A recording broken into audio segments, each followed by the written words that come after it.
Bonjour, bienvenue sur mes cours sur netprof.fr. Aujourd'hui, comme vous le voyez, nous allons aborder les notions d'approvisionnement et de gestion des stocks.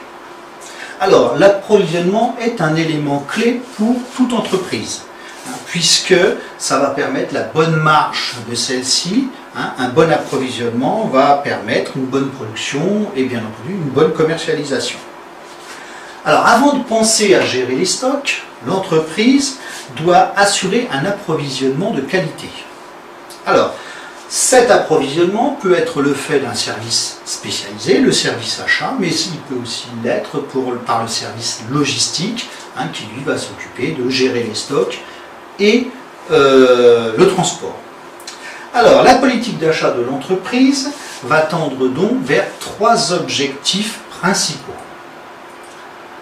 Politique d'achat, donc le premier objectif, c'est bien entendu la recherche du meilleur prix. Alors, ce meilleur prix n'est pas obligatoirement le prix le plus bas. Parce que qui dit prix le plus bas peut dire qualité plus faible, peut dire aussi obligation de stocker beaucoup de produits parce que là, on va devoir acheter en grande quantité. Et donc, l'objectif va être un petit peu différent. Puisque si on n'a pas à pénétrer un marché, il ne nous faudra pas obligatoirement un prix bas. Par contre, si on veut attaquer des concurrents, le prix le plus bas est peut-être le plus intéressant à ce moment-là. Donc ça, c'est le premier critère de choix dans la politique d'achat. Le deuxième critère, c'est bien entendu la qualité. La qualité a un coût. Si l'entreprise n'a pas besoin de produits ou de biens de qualité, ça ne sert à rien d'acheter donc ce type de bien. Autant aller sur un critère de prix. Troisième élément, c'est la livraison. Là aussi, notre fournisseur doit pouvoir livrer dans les délais prévus. La livraison doit être faite dans les temps prévus parce que si elle n'arrive pas quand on en a besoin, on va avoir un problème de production et bien entendu derrière un problème de commercialisation avec peut-être perte de clients et bien entendu de chiffre d'affaires. Mais la livraison doit être aussi de qualité, parce que si à chaque livraison on se retrouve avec des produits que l'on doit retourner tout simplement parce qu'ils sont endommagés, cela veut dire que notre fournisseur et le transporteur qui est lié à notre fournisseur ne fait pas réellement son travail. Alors maintenant nous allons passer sur ce que l'on appelle l'approvisionnement. Alors, ce processus d'approvisionnement, on va essayer de le schématiser en partant d'un problème de ramette de papier dans une entreprise. Alors, premier élément, c'est la détection des besoins.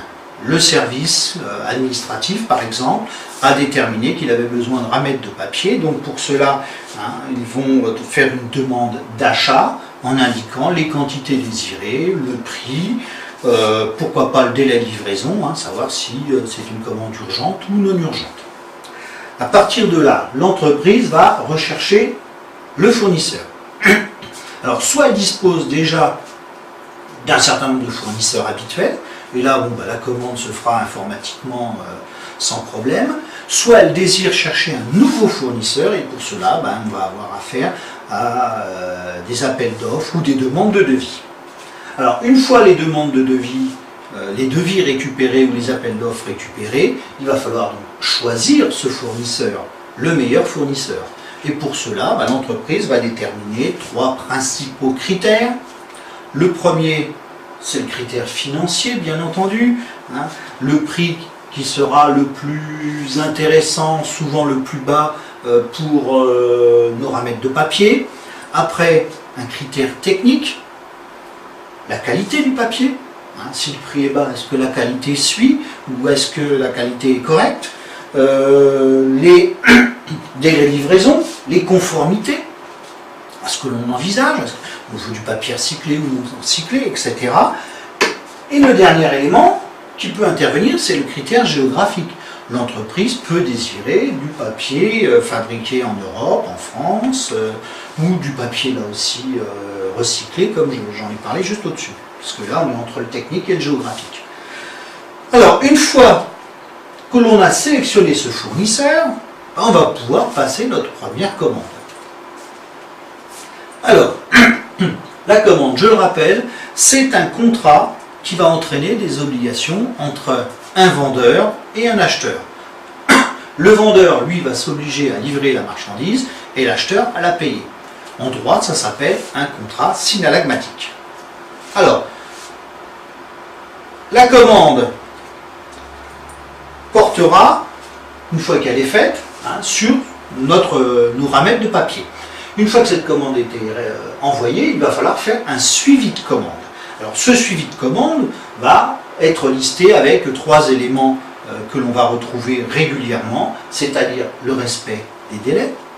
Si notre fournisseur nous proposait une livraison sous 8 jours, il faudra bien entendu que la livraison soit faite dans les 8 jours. Deuxième élément, dès que la marchandise arrive, c'est de la vérifier. Alors, bien entendu, il y aura une vérification physique au niveau de la palette. On vérifiera si elle est endommagée ou pas. Il y aura aussi une vérification sur les quantités. Est-ce que la quantité livrée est bien celle commandée? Après, on aura d'autres vérifications qu'on est plus apte à faire avec les factures. C'est-à-dire là aussi, on revérifie si la quantité facturée est la même que la quantité livrée. On vérifiera si les prix sont les mêmes que sur la commande. On vérifiera si on a des remises, des escomptes, s'il y a des frais de transport, etc. Donc tout ça, c'est le travail, bien souvent, des services comptables. Et puis une fois que tout est en ordre, au moment du règlement, on enverra le règlement de cette facture à notre fournisseur.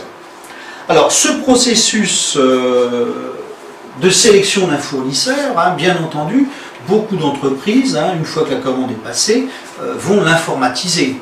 Donc on commande toujours au même fournisseur. Là aussi, l'entreprise doit rester vigilante, elle doit peut-être de temps en temps refaire des appels d'offres, parce que des fournisseurs nouveaux peuvent intervenir sur le marché avec des délais, des prix plus intéressants. Et donc là, l'entreprise a intérêt à être vigilante pour essayer de baisser ces différents coûts. Alors maintenant, nous allons pouvoir passer à la gestion des stocks. Alors, le stock représente pour l'entreprise ce qui est en attente, soit en attente de production, soit en attente de vente. Alors, pourquoi l'entreprise a-t-elle besoin de stock? Alors, plusieurs possibilités. J'en dénombrerai 4. Alors, première et la plus simple, c'est de répondre à la demande. On a du stock pour pouvoir vendre à nos clients. C'est d'autant plus vrai pour les entreprises d'activité saisonnière qui, si elles n'ont pas le stock au bon moment, vont perdre une grande partie de leur chiffre d'affaires. Deuxième possibilité, c'est de réduire le prix de revient. On peut acheter en grande quantité pour pouvoir bénéficier de remises. À partir de là, donc, on pourra baisser nos prix de revient. Il y a quand même un petit inconvénient, c'est qu'il va y avoir le coût du stockage. Je vous donne un exemple. Dans une animalerie, si on propose à cette animalerie, au lieu d'acheter 500 poissons exotiques d'une même race, par exemple des dupis, d'en acheter 5000. Le prix, bien entendu, va être plus intéressant, puisqu'il y aura beaucoup de remises pour 5000 poissons. Mais l'entreprise va prendre le risque, à la fois d'un stockage en grande quantité de poissons, et puis, comme c'est du vivant, le risque d'une mortalité. Donc, vous voyez, là aussi, l'entreprise va devoir être vigilante. Troisième élément possible, c'est de réduire les délais de livraison. Le client aime toujours avoir le produit qu'il commande le plus vite possible. Alors, bien entendu, depuis quelques années, on nous habitue à nous faire patienter. Si je prends les concessionnaires automobiles, maintenant, votre véhicule, vous ne l'avez plus dans les 8 ou 10 jours. C'est plus fréquemment sur 2 mois, 3 mois. Alors, on le verra après, c'est parce que souvent on est sur ce qu'on appelle juste à temps au niveau du stockage. Ça permet aussi de pouvoir, comme le véhicule n'est pas encore mis en fabrication au moment où on le commande, de choisir les options que l'on désire. Mais là aussi, la réduction du délai de livraison réduit le stock. Et à partir de là, l'entreprise est bénéficiaire sur ce fait. Alors, il faut éviter les fluctuations de prix. Là aussi, je reprends un exemple sur une animalerie. On sait très bien que certains poissons, comme exemple les Bossia macracantha, sont saisonniers. C'est-à-dire qu'il y a des périodes où ils sont très peu chers, puisqu'ils sont après les pontes, et donc à ce moment-là, il y a beaucoup de poissons, et puis des périodes où ils sont très chers. L'intérêt pour une animalerie, en prenant le risque de perte, c'est d'en acheter en grande quantité quand ils sont pas chers, pour pouvoir après les écouler au moment où ils sont chers, avec une marge beaucoup plus importante. Alors, à travers tout ça, j'en ai un petit peu parlé, c'est que le stockage coûte cher. Alors, voyons un petit peu les deux notions importantes. Alors, bien entendu, ces notions sont complètement indépendantes d'une mauvaise gestion de stock. Une mauvaise gestion de stock, les gens ne vont pas s'occuper du coût de possession du stock. Mauvaise gestion de stock, ça veut dire que l'entreprise ne gère pas, il y a des ruptures de stock, donc des pertes de clients, de chiffre d'affaires, et ça pose de gros soucis. Alors, coût de possession du stock, c'est tout simplement le coût du stockage. Plus on a de stock, plus il faut de matériel pour stocker. Si je reprends mes poissons tout à l'heure, stocker 500 poissons et 5000 poissons, c'est presque 10 fois plus d'aquarium. Donc là, bien entendu, 10 aquariums de plus, 10 chauffe-eau de plus. Mais dans une entreprise, si on double le volume de stockage, c'est beaucoup plus de local, un local plus grand, peut-être plus de personnel, plus d'assurance. Et donc le coût du stockage est un élément important pour l'entreprise. On a le coût de passation des commandes. C'est l'inverse, tout compte fait. Si on a un stock très faible, il va falloir commander très régulièrement. Si je reprends mes poissons, si on commande au lieu d'avoir 500 poissons par semaine, on n'en commande que 50, et qu'on en vend 50 par semaine, bien entendu, il faudra commander toutes les semaines.